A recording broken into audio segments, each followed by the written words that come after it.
It is perhaps the most universal, deeply human question we can possibly ask. Why do good people suffer? When hardship strikes, or when tragedy just falls completely unexpectedly on innocent people, it's entirely natural to search for meaning in the dark. We look at the pain in our own lives, or the sheer devastation in the world around us, and a profound silence settles in right before we ask that single echoing word. Why? Welcome to This Explainer. Today, we're diving straight into the Bahá'í perspective on suffering and spiritual growth.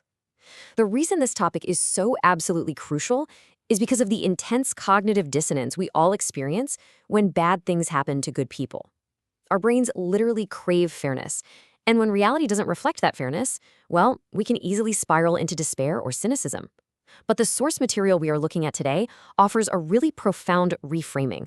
Instead of viewing suffering as just some random tragedy, a cosmic mistake, or an arbitrary punishment, we're going to look at how the Bahá'í Faith explains hardship as a catalyst for spiritual development, something deeply tied to human free will and inextricably linked to the eternal journey of the soul.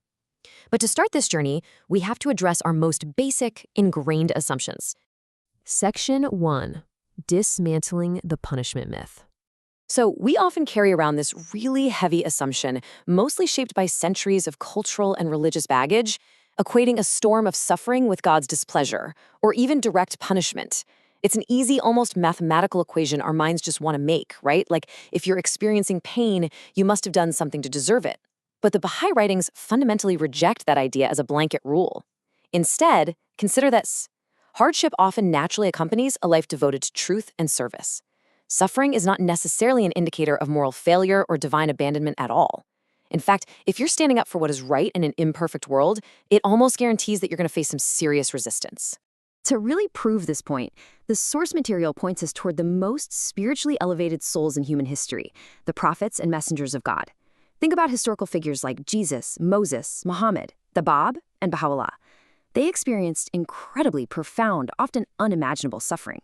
Baha'u'llah, for instance, endured 40 years of exile, imprisonment, and extreme physical deprivation. The Bab was publicly executed. Jesus was crucified. Did they suffer because they deserved punishment? No way, of course not. They endured hardship because they carried the incredibly heavy burdens of humanity. They sacrificed deeply for the advancements of others, and they faced the immense friction of the very societies they were trying to transform. Their lives are the ultimate evidence that profound suffering and profound goodness can, and honestly almost always do, walk hand in hand. So, if suffering isn't just a cosmic penalty box, what's its actual purpose? That brings us to our next major shift in thinking. Section 2. The soul's training ground. A central teaching we find in the Bahá'í Faith is that the human soul is eternal, and this earthly life is really merely a temporary stage of development. To understand this, the Bahá'í writings often use the metaphor of a child in the womb. While in the womb, a child develops physical limbs, eyes, and ears. Now, those tools are completely unnecessary in the dark, confined space of the womb, but they are absolutely essential for the physical world that baby is about to enter. Similarly, earthly life is viewed as a kind of spiritual womb. If you view this world as the final destination, a place where the only goal is to be comfortable, wealthy, and happy, then suffering makes absolutely no sense. It just looks like a horrible glitch in the system. But if you view this world as an active training ground where we're actually meant to develop the spiritual limbs we'll need for an eternal existence, the entire paradigm completely shifts. God's purpose isn't just to create a life of uninterrupted comfort for us, but to provide the exact conditions necessary for the soul to develop and draw closer to Him. Think about physical resistance for a second. We all know it builds strength. You don't build physical muscle by just sitting comfortably on the couch, right? You build it by going to the gym and lifting weights, deliberately pushing against gravity. Well, there is a direct spiritual equivalent to this mechanism. Spiritual challenges develop spiritual qualities. Difficulties act as the necessary friction, the exact resistance our souls need to build qualities like patience, compassion, courage, forgiveness, and detachment. I mean, how can a person truly develop profound patience if they are literally never forced to wait? How can someone develop real forgiveness if they've never been wronged? A person who has navigated severe hardship often develops a much deeper, richer empathy and a far greater capacity to help others, precisely because they had to lift those heavy emotional and spiritual weights. Abdu'l-Baha, who is a central figure in the Bahá'í Faith, describes this process beautifully. He notes that hardships can be like the pressure that transforms a raw material into something totally refined. Think of the geological process of creating a diamond. It is just basic carbon, practically identical to the graphite in a pencil, until it's buried deep within the earth and subjected to immense crushing pressure and searing heat over a long period of time. Our souls, too, have this hidden brilliance, these latent capacities that sometimes only the intense pressure of hardship can bring to the surface. But of course, we don't live alone on a mountaintop. We don't suffer in a vacuum. Individual spiritual growth is really only half the picture here. To understand the rest of it, we have to zoom out to the macro level. Section 3, Free Will and Society.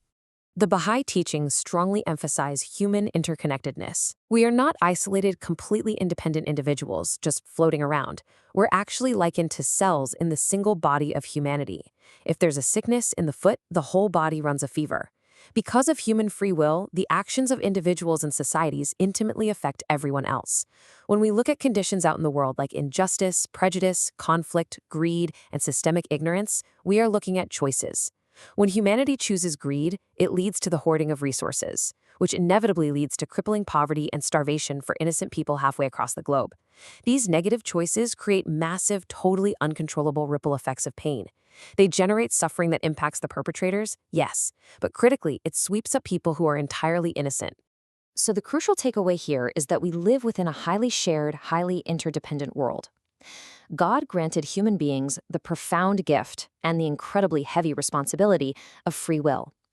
With that freedom, humans have the capacity to make terrible choices, and the consequences of those choices inevitably spill over onto others. A vast amount of the suffering we see isn't mandated by God at all. It's explicitly manufactured by human beings failing to live up to their spiritual potential. We are collectively responsible for one another. Which brings us to the heaviest, most difficult part of this entire topic, the tragedies that seem to defy all logic. Section 4, The Mystery of Innocence. The source material frankly acknowledges that this is one of the hardest questions we can possibly ask. Why do children suffer? Why do entirely pure, innocent people experience random, devastating illnesses or accidents? The explanation offered here is deeply humbling. Some suffering simply cannot be fully understood from the highly limited, mortal perspective of this physical life. It's kind of like looking at the back of a grand tapestry through a tiny keyhole. All we see are knotted, chaotic threads. However, the Baha'i writings emphatically affirm that divine justice extends far beyond this world. The soul continues its journey after death. The sheer scale of eternal justice means that the soul's compensation, its healing, and its ultimate joy in the next life are honestly beyond our earthly comprehension. God's justice isn't limited to what we can observe in the incredibly brief window of a human lifetime. It operates on an eternal timeline. Okay, so with all of this framework in mind, how are we actually meant to practically apply this to our daily lives? Section 5, From Pain to Purpose.